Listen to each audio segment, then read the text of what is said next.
તો આ છે ભાઈ ભવનાથ તળેટી રાત્રિનો નજારો.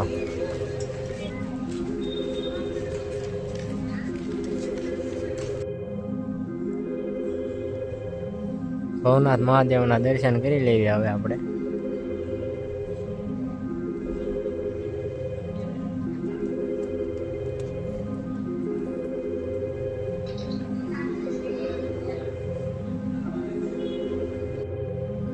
ભવનાથ મહાદેવ મંદિરની બાજુમાં જ ત્યાં મૃગી કુંડ આવેલો છે.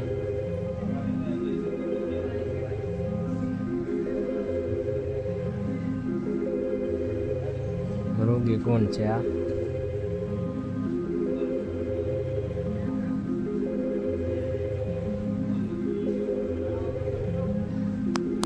માતાજી મિત્રો, સ્વાગત છે આપણું બાટા ગામમાં.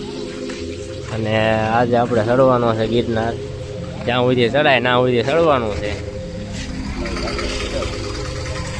કાલે દાતાર ચડ્યા હતા અને ઉપર થોડુંક ટ્રેકિંગ કર્યું હતું. નવનાથ ધૂણે ગયા હતા એટલે થોડુંક થકાઈ ગયું છે. જ્યાં સુધી ચડાય ના સુધી ચડજો.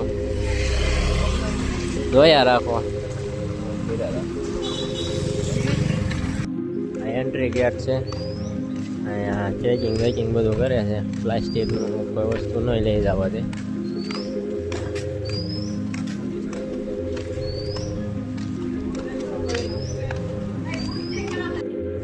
ગિરનાર સીડી ચડવાનું આપણે ધીમે ધીમે ચાલુ કરી દીધું છે.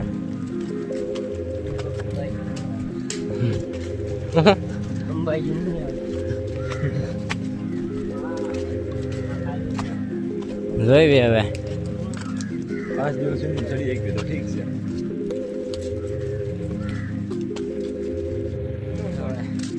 2500 જેવા પગથિયા ચડ્યા છે અને થાક લાગ્યો છે. અહીંથી થોડુંક ચડવાનું થાય છે ભાઈ. રોપ વે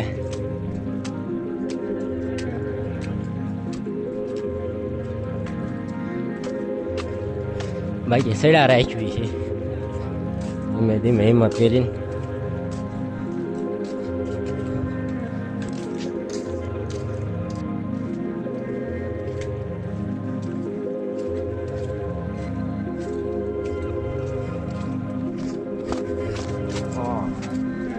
નજારો તો ભાઈ.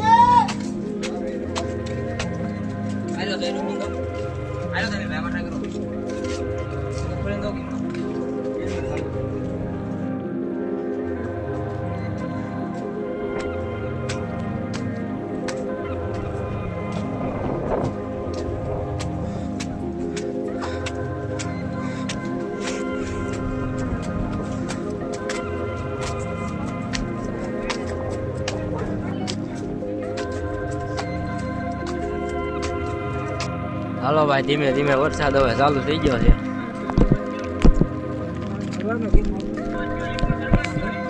ઉમસ ને વરસાદ બધું ભેગું છે. દેખાય છે થોડુંક ધૂંધળું, નકરું ધુમ્મસ જ છે ભાઈ.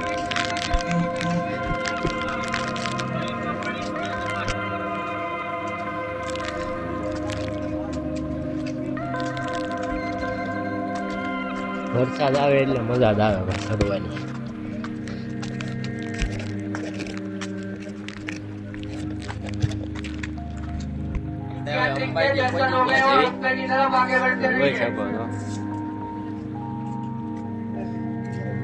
આપણે અહીં ઉતરી જવાનું હતું.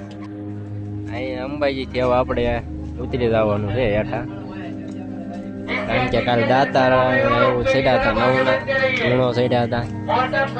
ફૂલ થાક લાગી ગયો છે.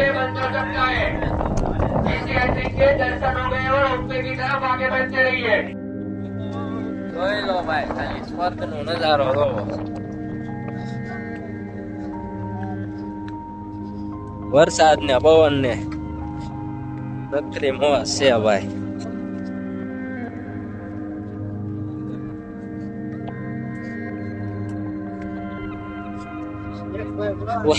આને તો ઉતારવામાં પગ નહીં સરખા પડતા.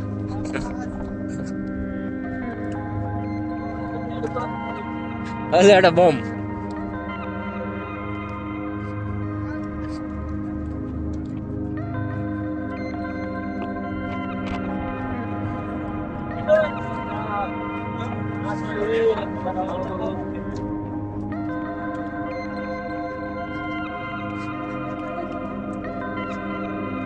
થાક્યો એટલો છે ને ગમે એ ગીત ગાય છે.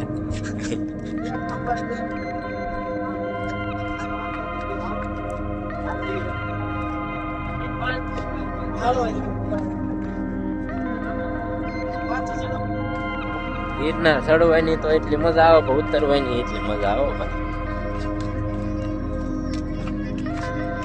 ઓહો તમે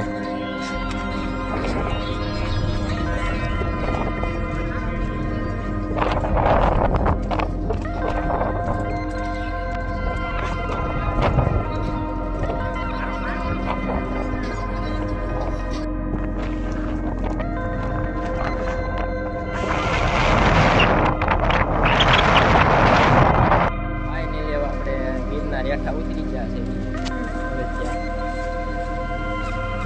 આપણે જૂની સીડીએથી નથી ઉતર્યા.